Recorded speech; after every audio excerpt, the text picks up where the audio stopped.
Morning students, class 11 Hindi medium subject chemistry और topic हमारा संकरण। पिछले पार्ट में भी अपन ने संकरण की बात की थी, वहां पे अपन ने इसकी डेफिनेशन वगैरह इसके बारे में और जो sp संकरण है उसके बारे में पढ़ लिया था। आज हम पढ़ेंगे sp2 संकरण और sp3 संकरण। तो सबसे पहले जो है हम बात करेंगे sp2 संकरण की। sp2 संकरण देखिए, sp2 जो संकरण है इसके अंदर बंध कोण का जो मान है, बंध कोण का मान 120 डिग्री होता है। आकृति की बात करें तो त्रिकोणीय समतलीय आकृति होती है, त्रिकोणीय समतलीय आकृति होती है। और इसके अंदर S के जो लक्षण है वो 33% होते हैं और P के जो है वो होते हैं 67% लक्षण। ठीक है, तो ये इसका बेसिक नॉलेज हो गया। बंध कोण का मान 120 डिग्री, त्रिकोणीय समतलीय आकृति और S कैरेक्टर जो है 33% और P कैरेक्टर जो है 67%। अगर इसके उदाहरणों की बात करें तो BH3 है, BH3 है, SO2 है, NO2 माइनस है। उदाहरणों पे अगर बात करें, एग्जांपल्स की बात करें तो BH3 है, BH3 यहाँ पे X हाइड्रोजन है, SO2 है, C2H4 है, NO2 माइनस है आदि और भी कई है। अब हम इसमें जो उदाहरण समझने के लिए लेंगे वो पहले तो ये ले लेते हैं BH3 और एक हम लेंगे ये और इसका संरचना भी बनाएंगे C2H4 की। तो सबसे पहले देखिए BH4 है तो बोरोन है, B का मतलब बोरोन है और बोरोन कितने नंबर पे आता है? 5 नंबर पे आता है। तो 5 नंबर पे आता है तो इसका इलेक्ट्रॉनिक विन्यास भरेंगे 1s2 2s2 2p1, ये इसका इलेक्ट्रॉनिक विन्यास होगा। ठीक है, 5 इलेक्ट्रॉन भर दिए। बाह्यतम कोष, ये बाह्यतम कोष है 2s2 2p1।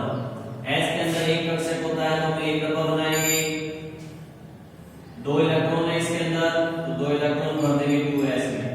2p के अंदर 3 कक्षक होते हैं तो 3 डब्बे बना देंगे और ये 2p है और इसमें 1 इलेक्ट्रॉन है तो 1 इलेक्ट्रॉन हमने भर दिया। अब यहाँ पे देखिए H3 है, 3 हाइड्रोजन के इलेक्ट्रॉन जो है साझा करेंगे तो 3 हाइड्रोजन के इलेक्ट्रॉनों को साझा करने के लिए आधे भरे हुए कक्षक उपलब्ध होने चाहिए, जो कि नहीं है, केवल एक ही है, बाकी इसमें तो डबल है। तो फिर ये उत्तेजित होगा इलेक्ट्रॉन, फिर उत्तेजित अवस्था आएगी इसकी, उत्तेजित अवस्था। तो उत्तेजित अवस्था के अंदर देखिए ये इलेक्ट्रॉन उत्तेजित हो जाएगा और यहाँ P कक्षक के अंदर आ जाएगा तो एक इलेक्ट्रॉन उत्तेजित होकर यहाँ पे आ गया OP में। तो अब 3 कक्षक खाली आधे मिल गए, आधे भरे हुए मिल गए हाइड्रोजन के लिए। एक हाइड्रोजन का इलेक्ट्रॉन यहाँ पे आके संकरण कर लेगा, तो व्यापन करेगा, एक यहाँ साझा कर लेगा और एक यहाँ पे साझा कर लेगा।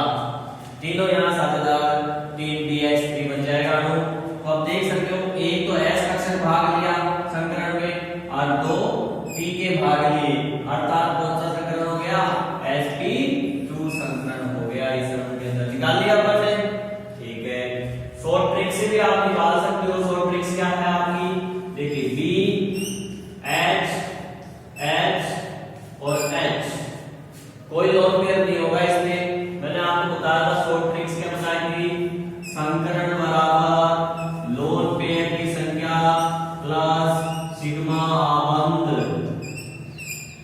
अगर आपने कल का वीडियो देखा होगा तो उसमें आपको पता चला होगा लोन पेयर की संख्या प्लस सिग्मा आबंधों की संख्या से हम शॉर्ट ट्रिक से इसका डायरेक्ट जो है संकरण पता कर सकते हैं, अगर एमसीक्यू क्वेश्चन आता है तो उसको सॉल्व करने के लिए। तो यहाँ पे देखिए बोरोन के ऊपर कोई लोन पेयर है क्या? नहीं है, कोई लोन पेयर नहीं है, बिकॉज़ बोरोन का एटॉमिक नंबर कितना है? 5 है। बाह्यतम कोष में कितने इलेक्ट्रॉन होंगे? 3 होंगे। तो तीनों ने 3 बॉन्ड बना लिया, 1 2 3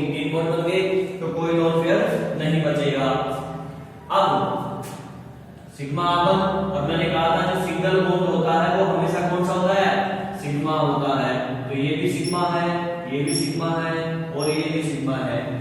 तो H = 0 प्लस 3 सिग्मा आपंत, तो टोटल हुआ 3 और 3 का मतलब हो गया sp2 संकरण, एक S और 2 p, टोटल कितने हो गए 3।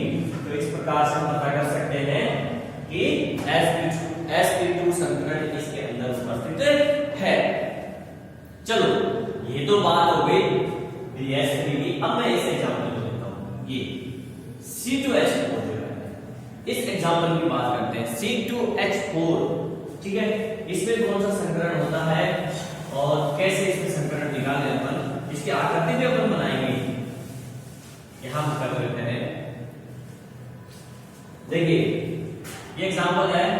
C2H4 का मतलब है एथीन है,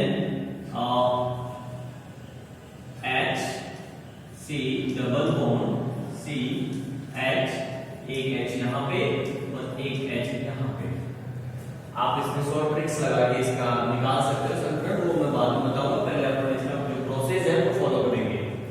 तो सबसे पहले इस कार्बन को लेंगे। कार्बन का इलेक्ट्रॉनिक विन्यास कितना है, 6 नंबर पे आता है ये 1s2 2s2 2p2, ये इसका इलेक्ट्रॉनिक विन्यास होगा।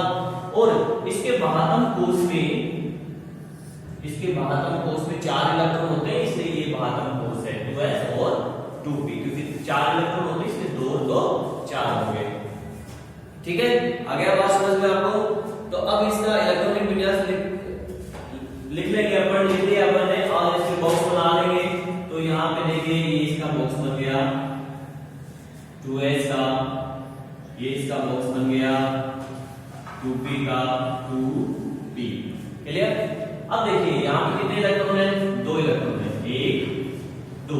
इसमें कितने इलेक्ट्रॉन है, एक, पहले सिंगल सिंगल बनते हैं 2। ये कार्बन का मूल अवस्था है, ठीक है, ये मूल अवस्था बोलते हैं इसको, मूल अवस्था। क्योंकि कितने हाइड्रोजन जुड़े हुए हैं, 2 हाइड्रोजन जुड़े हुए हैं और 2 आपस इन्होंने कार्बन ने आपस में बना रखे हैं, अर्थात यहाँ पे 4 अपन को चाहिए आधे भरे हुए कक्षक, लेकिन 4 नहीं है, केवल 2 ही उपलब्ध हैं। तो फिर ऐसी कंडीशन में इलेक्ट्रॉन उत्तेजित होगा। तो इलेक्ट्रॉन उत्तेजित होगा तो उत्तेजित अवस्था होनी इसकी लिखिए, उत्तेजित अवस्था। तो इस इलेक्ट्रॉन को आप उत्तेजित कर दीजिए।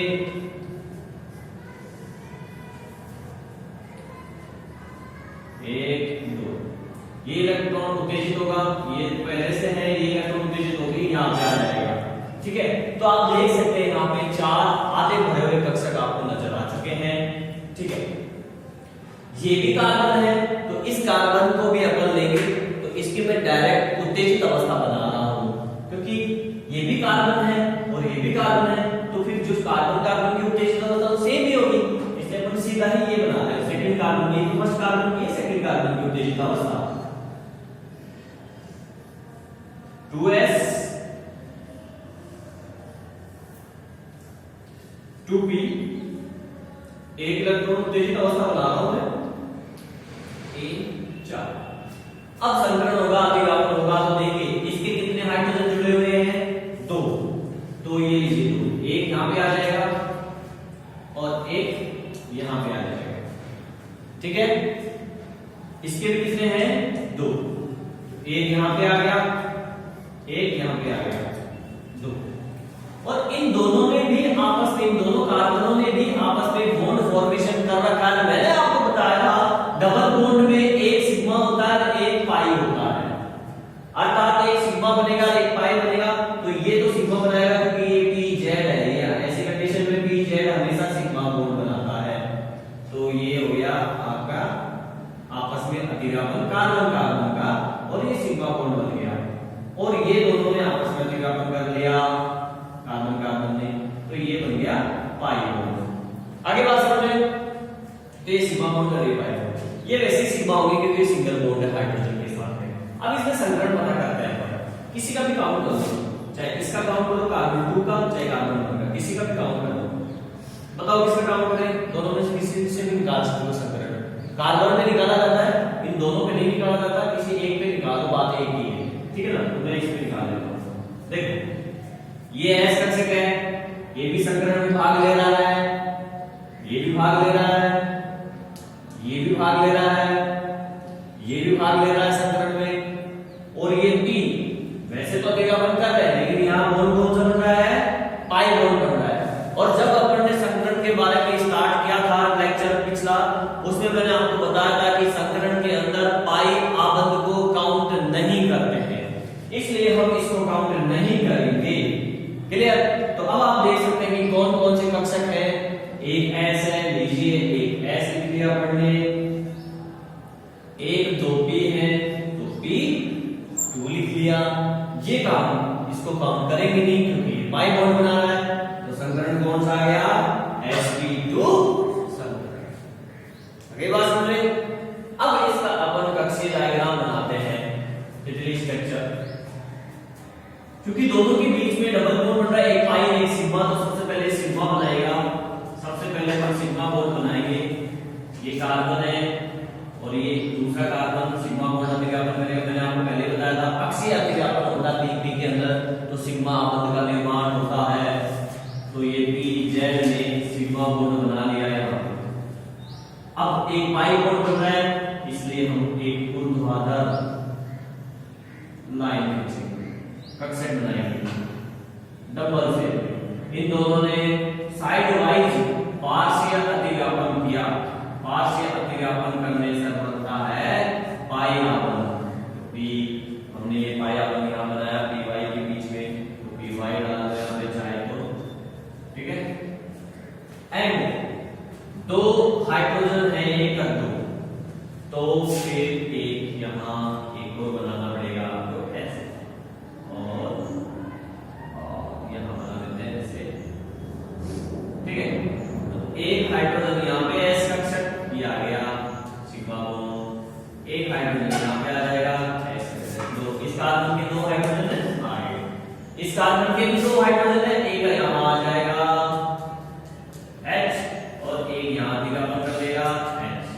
तो ये इसका डायग्राम यानी कक्षीय संरचना हो गई अतिव्यापन की S और P के मध्य, ठीक है। तो ये sp2 संकरण था। नेक्स्ट हमारा टॉपिक है उसी में संकरण में sp3 संकरण। हमने sp पढ़ा, sp2 पढ़ा, अब है हमारा sp2 संकरण। इसमें देखिए बंधकोण का मान 109 डिग्री 28 मिनट का होता है, चतुष्फल की आकृति होती है इसके अंदर sp3 संकरण में। और ये कुछ एग्जांपल है NH3, S2, S2S, CH4, C2S, इनके अंदर sp3 संकरण पाया जाता है। यहाँ पे sp3 संकरण के अंदर S के जो कैरेक्टर होते हैं वो 25% होते हैं और P के जो कैरेक्टर होते हैं वो 75% कैरेक्टर P कक्षक के होते हैं। सबसे पहले अपन एग्जांपल के अंदर ये ले लेते हैं, इनमें से किसी एक एग्जांपल ले लेते हैं। तो मैं ले लेता हूँ ये बात NH3 का, ठीक है। यहाँ पे हमने लिया NH3। नाइट्रोजन का इलेक्ट्रॉनिक विन्यास लिखेंगे, 7 नंबर पे आता है नाइट्रोजन, तो इलेक्ट्रॉनिक विन्यास जब हम लिखेंगे तो क्या होगा, 1s2 2s2 4 इलेक्ट्रॉन, 2p3 हो गए 7 इलेक्ट्रॉन, 2 2 4 3 7। तो ये नाइट्रोजन का इलेक्ट्रॉनिक विन्यास है। बात हम उसमें 5 इलेक्ट्रॉन होते हैं नाइट्रोजन के, पहले कक्षक में 2 बाकी के 5, तो 5 का मतलब ये 2 3 5, तो बाहर का कोष हमने लिया। अब इस पे S के अंदर क्या होता है, एक कक्षक होता है, तो ये 2s हो गया। P के अंदर क्या होता है, 3 कक्षक होते हैं, तो ये 2p हो गया। S के अंदर 2 इलेक्ट्रॉन है, P के अंदर कितने इलेक्ट्रॉन है, 3 है, तो यहाँ पे 2 इलेक्ट्रॉन भर दिए, 1 2। P के अंदर 3 है तो सिंगल सिंगल भरे जाते हैं नियम के अनुसार। पहले ये लीजिए, अब आप देख सकते हैं यहाँ पे 3 हाइड्रोजन है और 3 आधे भरे हुए कक्षक उपलब्ध है, इसलिए आपको उत्तेजित अवस्था बनाने की आवश्यकता नहीं है, ठीक है नहीं। जब कक्षक नहीं मिलता है आधा भरा हुआ, उसी समय इलेक्ट्रॉन को उत्तेजित करना पड़ता है। अब यहाँ पे 3 हाइड्रोजन बॉन्ड बना रखे हैं नाइट्रोजन के साथ में, और 3 जो है आधे भरे हुए हमारे पास कक्षक उपलब्ध है, इसलिए इलेक्ट्रॉन उत्तेजित करने की जरूरत नहीं है। तो ठीक है, फिर कोई दिक्कत नहीं, काम आसान है।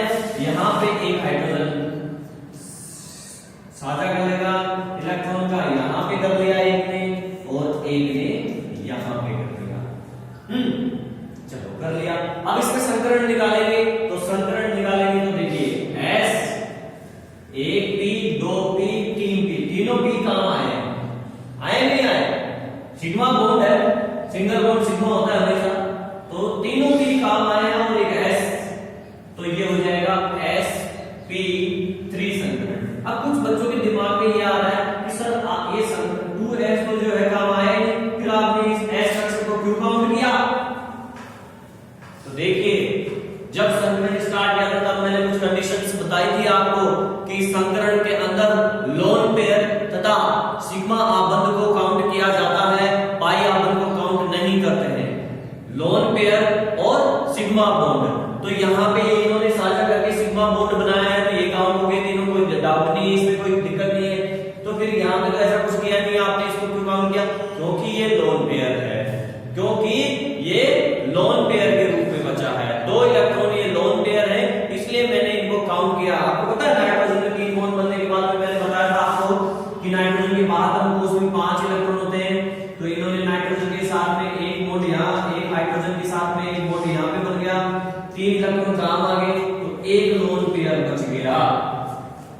ये वही लोन पेयर है ये वाला, और इसको संकरण में काउंट करते हैं, इसलिए मैंने s कक्षक संकरण में काउंट किया और इसमें sp3 संकरण हो गया। चतुष्फल की आकृति बंद कोण 109 डिग्री 28 मिनट का, ठीक है। 75% 25% s कक्षक और 75% p कक्षक के कैरेक्टर है, इसमें आप देख सकते हो 1:3 है, ठीक है, एक अनुपात। अब हम बात करेंगे इसकी, ये एग्जांपल है C2H6, जैसे हमने C2H2 किया sp के अंदर, sp2 में हमने C2H4 किया, तो sp3 के अंदर C2H6 करेंगे। कार्बन की अब आपको पता चलेगा, अगर कार्बन का इलेक्ट्रॉनिक विन्यास, ये कार्बन है, यहां लिख लेते हैं, पढ़िता कर लेते हैं। कार्बन का इलेक्ट्रॉनिक विन्यास आपको पता चल ही चुका, 1s2 2s2 2p2, और इसकी मूल अवस्था जब बनाएंगे बाहर कोष की, तो ये बन जाएगा 2s, ये बन जाएगा 2p, ठीक है। कितने इलेक्ट्रॉन है? 2, यहाँ पे भी कितने हैं? 2, सिंगल सिंगल बने जाएंगे। अब उत्तेजित होगा इलेक्ट्रॉन, तो उत्तेजित अवस्था हम यहाँ बना देते हैं 2s 2p, 2 इलेक्ट्रॉन में एक उत्तेजित हो जाएगा और यहाँ पे आ जाएगा। 4 कक्षक जो है उन्हें मिल चुके हैं, आधे भरे हुए संकरण करने के लिए तैयार है। और ये दूसरा कार्बन भी है, देखो एक और कार्बन है, मैं इसी संरचना बनाता हूँ। यहाँ पे C single bond C, 1H 2H 3H 4H 5H 6H 6H single bond है, 3 हाइड्रोजन जुड़े हुए हैं एक कार्बन से, इस कार्बन से भी 3 हाइड्रोजन है और इन दोनों ने सिंगल बॉन्ड बना रखा है, 2 कार्बन है। तो ये दूसरे वाले कार्बन की C1 कार्बन C2 कार्बन की उत्तेजित अवस्था बनाता हूं मैं, सेम ये बनेगी 2s, ये हो गया 2p, 1 इलेक्ट्रॉन 2 3 4, उत्तेजित अवस्था बनाई C30 कार्बन की। अब देखिए यहाँ पे 3 हाइड्रोजन है, इसके हाइड्रोजन में एक ये आ गया, इसका ये आ गया, इसका ये आ गया, यहाँ पे एक हाइड्रोजन आ गया, यहाँ पे एक ये हाइड्रोजन आ गया, यहाँ पे एक ये हाइड्रोजन आ गया, 3 हाइड्रोजन आ गए। और इन दोनों के बीच में भी एक आबंध बना हुआ है, इन दोनों कार्बनों में भी इलेक्ट्रॉन का साझा किया है, अतः इन दोनों के बीच में ये बन गया साझा, और ये सिंगल बॉन्ड है, सो ये सिग्मा बॉन्ड भी बनेगा, ठीक है। तो अब अपन संकरण निकाल सकते हैं। संकरण में देखिए ये भी काम आ रहा है, ये भी काम आ रहा है, ये भी काम आ रहा है, ये भी काम आ रहा है, कोई पाई बॉन्ड नहीं, से सारे काउंट हो गए, एक s और तीनों p, अर्थात sp3 संकरण हो गया इसमें, क्लियर। अब इसका स्ट्रक्चर बनाते, यहां बना लेते हैं इसका स्ट्रक्चर। देखिए 2 कार्बन है, सिंगल बॉन्ड बन रहा है, तो एक तो अक्षीय विस्थापन कर दीजिए आप, थोड़ा सा बढ़ा लेते हैं,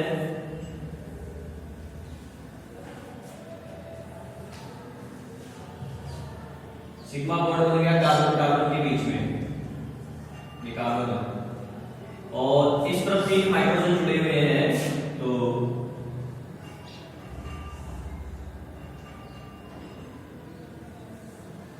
ठीक है, और यहां पे भी, सॉरी ये एक हाइड्रोजन H, दूसरा हाइड्रोजन H, तीसरा हाइड्रोजन H, इसके भी 3 हाइड्रोजन, एक H, 2 H, 3 H। क्लियर? तो ये हो गया आपका ये कार्बन परमाणु का, और ये हाइड्रोजन जो है ये इसका केंद्रीय कक्षीय डायग्राम हो गया। हमारे सिलेबस में इतना ही है। sp sp2 और sp3 संकरण, ये sp3 संकरण था जिसके बारे में मैंने आपको बता ही दिया है।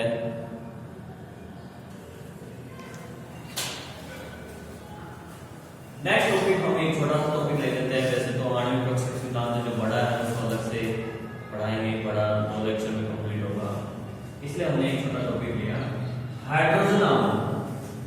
हाइड्रोजन आवन होता क्या है इसकी बात करते हैं। हाइड्रोजन आवन किसे कहते हैं? तो हाइड्रोजन आवन एक ऐसा आवन है इसमें किसी भी प्रकार का इलेक्ट्रॉनों का ट्रांसफर, स्थानांतरण नहीं होता है। हाइड्रोजन आवन से, जैसे नाम से क्लियर है, हाइड्रोजन आवन अर्थात हाइड्रोजन परमाणु इसके अंदर उपस्थित है। तो फिर हाइड्रोजन, एक तो हाइड्रोजन परमाणु हो गया, दूसरा कौन सा परमाणु होगा? तो दूसरा एक ऐसा परमाणु होगा जो अधिक विद्युत ऋणता वाला है, अर्थात फ्लोरीन हुआ, ऑक्सीजन हुआ, सल्फर हुआ आदि। तो इस प्रकार की जो अधिक विद्युत ऋणता वाले परमाणु हैं वो जब हाइड्रोजन परमाणु के करीब आते हैं तो उनके मध्य एक आकर्षण उत्पन्न हो जाता है, और इस आकर्षण को ही हाइड्रोजन आबंध कहते हैं। मान लीजिए जैसे सपोज किया हमने कि ये हाइड्रोजन परमाणु है और इसके पास में कोई अधिक विद्युत ऋणता वाला, जैसे ये आ गया, तो इसके करीब आता है तो इसमें आंशिक ऋणावेश होता है। ये अधिक विद्युत ऋणता वाला है, आंशिक ऋणावेश रखेगा, तो इन दोनों के मध्य क्या हो जाता है? एक आकर्षण उत्पन्न होता है। उस आकर्षण बल को ही हाइड्रोजन आबंध कहते हैं, और इसे dot dot dot dot dot line द्वारा निर्देशित करते हैं। डैश डैश डैश डैश, इस डैश डैश लाइन से हाइड्रोजन आबंध को प्रदर्शित किया जाता है। अब ये हाइड्रोजन आबंध जो है 2 प्रकार का होता है। एक है अंतरा हाइड्रोजन आबंध, और दूसरा है अंतर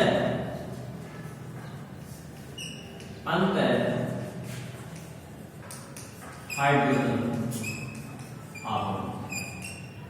दोनों में देखो क्या होता है। पहले हम इसकी बात करते हैं। अंतरा हाइड्रोजन आबंध के अंदर 2 अलग अलग अणु हो सकते हैं या समान अणु हो सकते हैं, और उनमें उपस्थित हाइड्रोजन और अधिक विद्युत ऋणता वाले परमाणु के मध्य जब आकर्षण बल उत्पन्न होता है तो उसे अंतरा हाइड्रोजन परमाणु कहते हैं। मैं यहाँ पे एग्जांपल से चीज को क्लियर करता हूँ। जैसे मान लीजिए ये HF है, HF, ठीक है। HF एक अणु है हाइड्रोजन फ्लोराइड का, और जब समान अणु इसके पास आए सेम ऐसा HF, ये दूसरा अणु है HF का, और HF का ये तीसरा अणु है, ठीक है।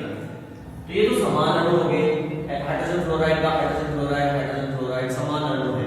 और जब ये करीब आएंगे तो इसका ये अधिक विद्युत ऋणता वाला परमाणु है फ्लोरीन, और ये हाइड्रोजन कम विद्युत ऋणता वाला परमाणु है हाइड्रोजन की, इसमें धनावेश होगा आंशिक। तो इन दोनों के मध्य एक आकर्षण उत्पन्न होगा, जिसे ही हम हाइड्रोजन बॉन्ड बोलते हैं, हाइड्रोजन बंध बोलते हैं। इसी प्रकार से ये फ्लोरीन है, ये हाइड्रोजन, इनके मध्य भी आकर्षण बल उत्पन्न हो जाएगा। इस आकर्षण बल को ही हाइड्रोजन बल कहते हैं। तो समान अणु हो गए। इस प्रकार का जो हाइड्रोजन आबंध होता है उसे अंतरा हाइड्रोजन आबंध कहते हैं। असमान भी कर सकता हूं मैं। असमान में देखिए आप, असमान में देख लीजिए, ये HF है हाइड्रोजन फ्लोराइड, और यहां मैंने ले लिया जल का अणु OH, ये H2O है। तो ये तो अलग अणु है, ये अलग अणु है, ये हाइड्रोजन फ्लोराइड है और ये जल का अणु है। तो इसका फ्लोरीन और ये हाइड्रोजन दोनों के मध्य एक आकर्षण बल उत्पन्न होगा, तो ये भी क्या हो गया? हाइड्रोजन बंध हो गया। आगे बात समझिए। तो इस प्रकार का जो हाइड्रोजन बंध होता है उसे अंतरा हाइड्रोजन बंध कहा जाता है। अब बात करते हैं अंतर हाइड्रोजन बंध। कौन सा बंध?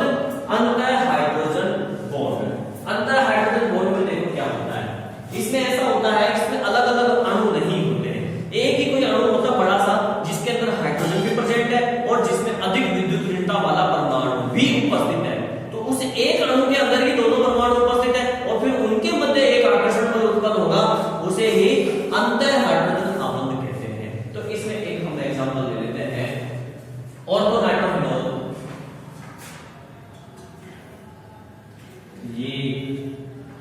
एक अणु ले रहे हैं हम और यहाँ पे इसमें ऑक्सीजन से हाइड्रोजन जुड़ा हुआ है, एक ऑक्सीजन है और एक हाइड्रोजन जुड़ा हुआ है एंड एनोड टू नाइट्रस समूह जुड़ा हुआ होगा। तो यहाँ हमने ले लिया एन